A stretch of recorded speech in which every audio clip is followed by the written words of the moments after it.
Bom dia, terceiro ano. Vamos dar continuidade, tá, gente, à nossa matéria da aula passada, que é Israel e a questão palestina. A gente falou da parte 1, tá? A gente foi exatamente até 1982, né? E aí a gente vai dar continuidade hoje na história, né, até hoje, né, até 2020, como é que tá a situação entre Israel e a Palestina.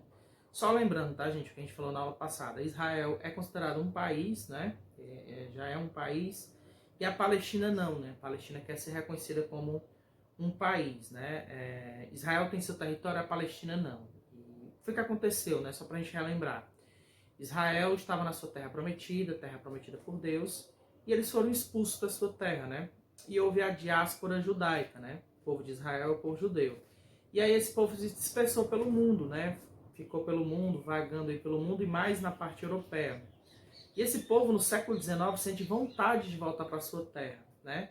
Só que quando eles foram expulsos da terra, a primeira diáspora, ainda antes de Cristo, os palestinos ocuparam aquela região, tá?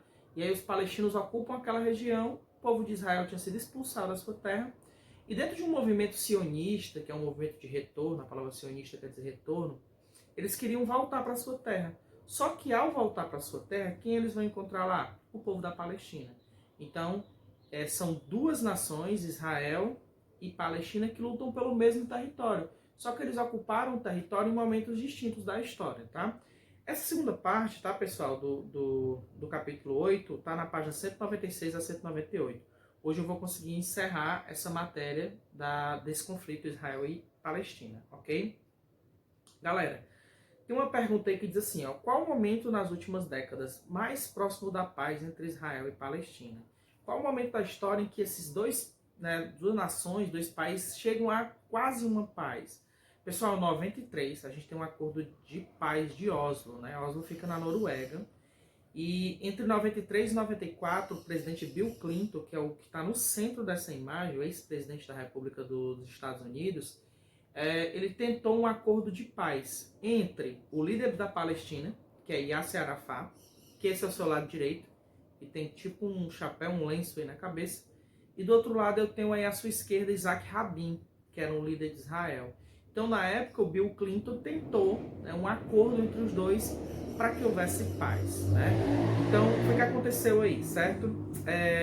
A ideia, pessoal, era que Israel devolvesse alguns territórios para a Palestina. Vocês lembram que a ONU, em 1947, quis fazer essa divisão, né? Dar uma parte para a Palestina, dar uma parte para Israel, e ali a gente teria paz. Mas a gente lembra, na primeira aula, que os palestinos não aceitaram essa divisão. Lembra por quê?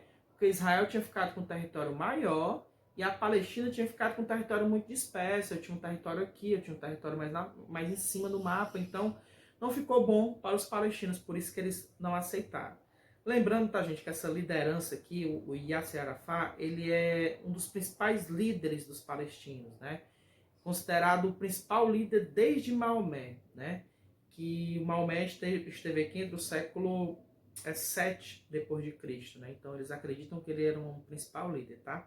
E o que foi definido nesse acordo? Como eu tinha dito para vocês, houve uma série de acordos, não é um acordo único, né? Foram várias reuniões. E aí Israel aceitava devolver alguns territórios para a Palestina. Territórios esses que a ONU já tinha dado antes. Quais eram os territórios? Eles aceitavam ceder a Cisjordânia, que vocês devem lembrar que na Guerra de 6 Dias eles tinham tomado da Jordânia. Eles aceitavam devolver a faixa de Gaza. Isso eles colocariam a faixa de Gaza para os palestinos. Essa faixa de Gaza, vocês devem lembrar também na Guerra dos 6 Dias, eles tomaram do Egito. Então eles ganharam a Guerra de 6 Dias em 67 e aumentaram o seu território. Então eles aceitaram. Lembrando que em 47, tá? Eles já tinham, em 47 a ONU já tinha dado esses dois territórios para a Palestina. É só porque agora estava sob o domínio de Israel, Israel disse, não, eu aceito dar esse território para vocês. E aí, gente, tá até em vermelho aí, tá? Os acordos fracassaram. Por quê? Veja, eu queria paz. Você tem os Estados Unidos, que apoiam Israel, que queria paz. Você tem Yasser Arafat, que era o presidente da República da Palestina na época, ou o presidente da Palestina que ainda não era considerado um país, né? E eu tinha do outro lado Isaac Rabin, que era o primeiro-ministro de Israel. Os três estavam aceitando O que poderia dar errado? Deu errado porque fizeram um acordo, assinaram um acordo, mas o que aconteceu? Mataram Isaac Rabin. Esse, né, primeiro-ministro aqui de Israel, ele foi assassinado. Por quê? Foi assassinado por um judeu. Isaac Rabin é um judeu e foi assassinado por um judeu. Um judeu radical, pessoal, que não aceitou essa negociação. Não achou justo que Israel tivesse cedido territórios para os palestinos. Na verdade, pessoal, eles têm... O povo de Israel tem o povo da Palestina como inimigo e o povo da Palestina tem o povo de Israel como inimigo. Você está falando de um povo judeu e você está falando de um povo islâmico, né? Tem religião no meio, mas tem todo esse conflito. Então eles não aceitaram, tá? E aí, galera, claro, se mataram o primeiro-ministro que tinha feito esse acordo, tá aqui apertando a mão do Yasser Arafat, é claro que os acordos, eles aí mesmo foram interrompidos, tá? Então os acordos foram interrompidos e não houve a paz realmente esperada. Então foi um momento mais próximo da história, tô falando de entre 93 e 94, que isso aqui poderia ter acabado em paz, ok? Tanto é que a Palestina tinha aceitado esse território, né? De acordo aí com o que Yasser Arafat aceitou. E aí ficaria a paz. Era como se tivesse aceitado a primeira divisão lá que a ONU tinha dado em 47. Poderia ser que tivesse paz. Pessoal, então a gente tem aqui... Deixa eu voltar aqui. Aqui eu tenho um mapa, né? Onde eu tenho a faixa de Gaza. Essa parte bem aqui em vermelho. É importante aqui que vocês observem bem. E aí, em 2005, vamos continuando um pouquinho a história, vamos pular, né, de 93 para 94, a gente vai para 2005. Em 2005, a faixa de Gaza vai ser devolvida para os palestinos. Então, ainda houve uma série de conflitos entre os dois países, mas Israel devolveu, né, a faixa de Gaza, que na verdade era do Egito, ele deu para os palestinos, né, que era o princípio do acordo, mas mataram o Isaac Rabin, não teve como ter a paz, né. Pessoal, só que em 2005 eles dão essa faixa de Gaza, só que eles entregam a faixa de Gaza para os palestinos, mas quem fica sobre o domínio da faixa de Gaza são os palestinos, mas são o grupo chamado de Hamas. Para a Palestina, ele é um grupo político armado, né? Para Israel e para os Estados Unidos, o Hamas, na verdade, o Hamas, ele é um grupo terrorista, tá? Aqui nessas imagens aqui, tá? Então, em 2005, eles vão ceder essa faixa de Gaza. Em 2007, os palestinos entregam essa faixa de Gaza para o Hamas, ok? Então vamos aqui para frente para a gente entender melhor. Quem é esse grupo Hamas, né? Quem é esse grupo aí que é uma polêmica muito grande, tá? Gente, Hamas em árabe quer dizer fervor, entusiasmo. E aí ele é um movimento de resistência islâmico-palestino, tá? Eles defendem a Palestina. Só que eles são um braço político e um braço armado, porque na verdade eles são um grupo político, mas eles também andam armados, tá? E aí eles seguem, por exemplo, o seguinte lema, tá em vermelho aí, tá? Alá é o nosso objetivo, o profeta é o nosso modelo, o Corão é a nossa constituição, que é a Bíblia, né, para eles, a Jihad, que é a Guerra Santa, é o nosso caminho, e morrer pela causa de Alá é a nossa maior esperança. Está no artigo 8 da Carta do Princípio do Hamas, tá? Para os palestinos, o Hamas é uma organização política, como eu tinha dito.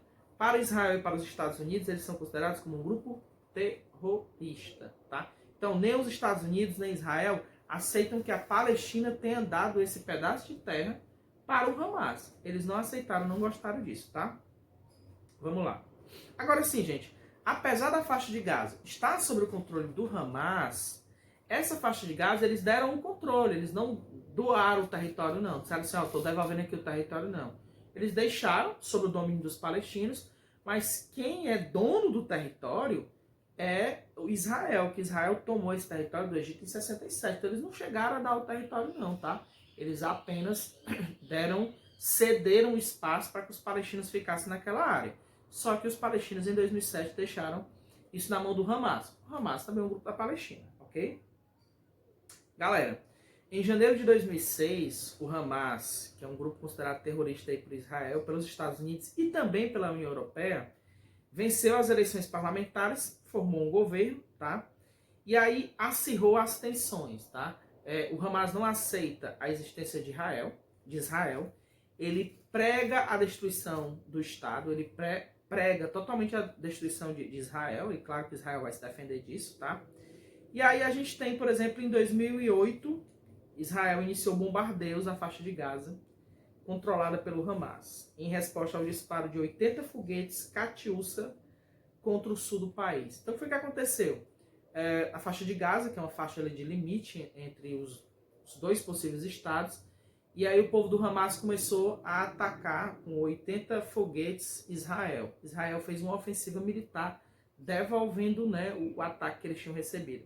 Nós temos aí, Israel faz violento bombardeio a Gaza e mortos chegam a 225. Aqui é uma notícia de época, tá? Tô falando aí exatamente de 2008. Essa notícia é de 28 de dezembro de 2008. Veja que eu tô falando aí já de 2008, pessoal, e o conflito não acaba. Esse conflito ainda existe entre os dois países, ok? Vamos pra frente. Galera, e aí eu tenho uma novidade para 2012. 4 anos depois desse problema aqui, problema sério que eles tiveram, em 2012, a ONU reconhece a existência do Estado palestino. Só que a ONU reconhece o Estado palestino, mas não existe território para os palestinos. É a primeira vez na história que a ONU reconhece um local, um povo, aliás, um povo como um país, mas não tem território. Então, o que adianta eu reconhecer? Eu reconheço você como um país, mas você não tem território próprio. Não adianta, né? Vocês viram que quando eles perderam a Guerra de 6 Dias, praticamente perderam todo o território. O povo da Palestina teve que se dispersar em países vizinhos, como a Síria, entre outros. Então eles tiveram que se dispersar. Então esse povo não tem mais lugar. Mas a ONU, a gente não pode considerar a Palestina exatamente como um país, porque eles precisam de um território próprio. Eles tendo realmente um território, eles vão ser reconhecidos como um país. Mas a ONU reconhece eles como um país, tá? Então a ONU reconhece, pessoal, tá no terceiro ponto aí do slide, ele reconhece a ANP, Autoridade Nacional Palestina, uma organização reconhecida pela ONU como sendo Estado. Então reconhece a Palestina como um Estado, mas não tem território, então não adianta tanto. Tem uma reportagem da Folha de São Paulo de 29 de 11 de 2012 que diz assim: ONU reconhece Palestina como Estado observador não membro. Pessoal, reconhecer ele como um Estado não membro. O que quer dizer isso, professor? É que nas reuniões da ONU, eles não têm direito a nenhum tipo de voto e eles não têm direito a veto. Lembrando que direito a veto, vocês sabem que é somente aqueles 5 países, né? São aqueles países lá que são do Conselho de Segurança da ONU. Isso a gente já falou em aulas passadas, né?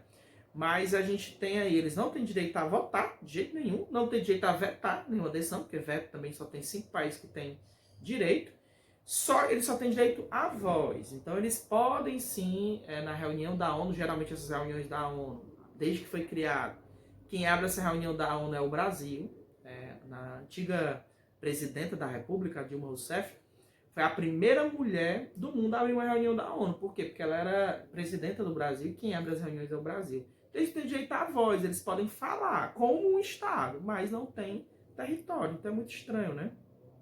Vamos lá, galera. A gente vai um pouquinho mais pra frente, 2014, 2 anos depois, eu tenho mais um conflito aí entre Israel e os palestinos. Esse conflito dura mais ou menos um mês.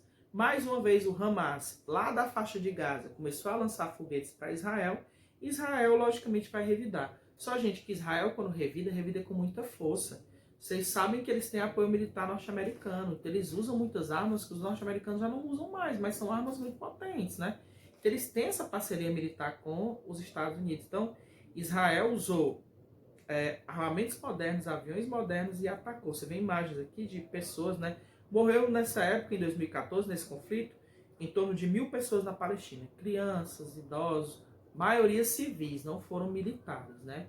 Mais de 1.000 pessoas morreram aí nesses ataques de Israel contra a Palestina, mas foi, na verdade, um contra-ataque, porque quem começou foi esse grupo, o Hamas, que para o Israel e para os Estados Unidos e também para a União Europeia é um grupo terrorista.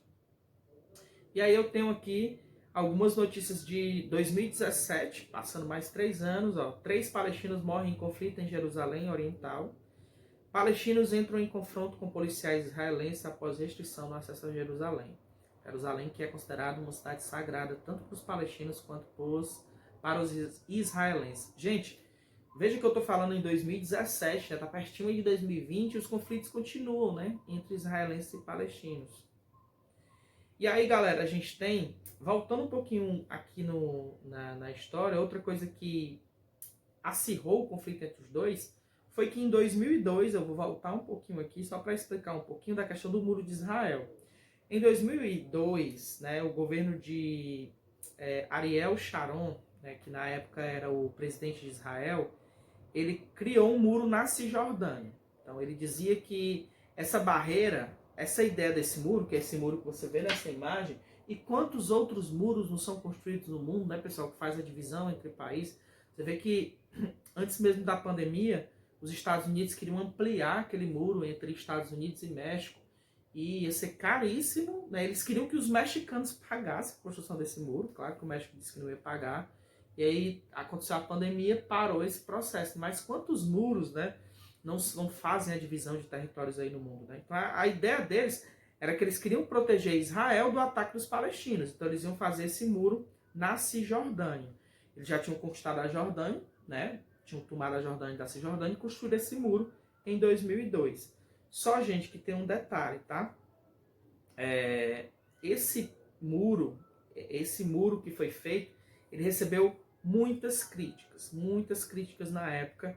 E esse muro ele isola as comunidades judaicas palestinas na Cisjordânia, e Israel aumentou seus assentamentos judaicos também na Cisjordânia. Então você tem aí um processo, né, que aconteceu desse muro, que também intensificou os problemas entre os dois países. Vamos aqui para frente, pessoal. Só para a gente lembrar, né? Lá na Guerra dos 6 Dias, vamos só lembrar aqui o que aconteceu, né? A gente tem, eles tomaram, né? Israel ganha a Guerra dos 6 Dias, é uma guerra que durou realmente 6 dias, em 67. E aí lá em cima, eles tomaram as colinas de Golã, vocês devem lembrar, né? Tomaram a Cisjordânia aqui, né? Da Jordânia, né? Tomaram essa península do Sinai. Essa península do Sinai, vocês vão lembrar que ela foi devolvida, né, para o Egito. E eles tomaram aqui Gaza também do Egito. Então eles tomaram todos esses territórios porque eles tinham vencido, né, a Guerra dos 6 Dias. Hoje, como é que está todo esse processo, tá? Colina de Golã não foi devolvido. Colina de Golã não foi devolvido. Cisjordânia também, essa parte não foi devolvida. Foi devolvida em 82 a península do Sinai, eu falei na aula passada. E também foi devolvido Gaza não. Vocês viram que o Hamas hoje está ali em Gaza, né? Mas esse território não acabou sendo devolvido. Ele apenas se retirou, Israel se retira desse território, devolve, entre aspas, o território, porque esse território ainda pertence a Israel, para a Palestina, e a Palestina, 2 anos depois, em 2007, deixa ela com o Hamas. E esse Hamas vem atacando, às vezes, Israel, e, logicamente, tem uma ofensiva militar contrária a isso. Galera, quais são as perspectivas desse conflito, tá? Não são boas, porque provavelmente esse conflito nunca vai acabar. Estou falando aí de 2020. Mesmo que se crie um Estado para a Palestina e dê um território para a Palestina, pessoal, sempre vai ter aquele radicalismo, as pessoas que não aceitam. Sempre vai ter aquele palestino que não vai aceitar, né, dividir território com Israel. E também sempre vai ter aqueles israelenses que não vão aceitar que Israel ceda algum território para a Palestina, que é o que aconteceu com Isaac Rabin. Mataram o primeiro-ministro de Israel, foi um radical, ele não aceitava essa divisão. Então é que eu coloquei bem aqui, tá, gente? Dificilmente haverá paz entre esses povos. Até hoje, né, não há paz ainda entre eles. Então é isso, tá, gente? Lembre-se que é importante você ler o livro, porque o livro vai ter mais detalhes sobre essa aula. E se você tiver dúvida, você assiste essa aula no YouTube, porque ela vai estar gravada e você pode assistir a 1 e a 2 junto para poder entender bem o conflito, ok? E é isso, tá, pessoal? Muito obrigado, saudades e se cuidem. Até a próxima.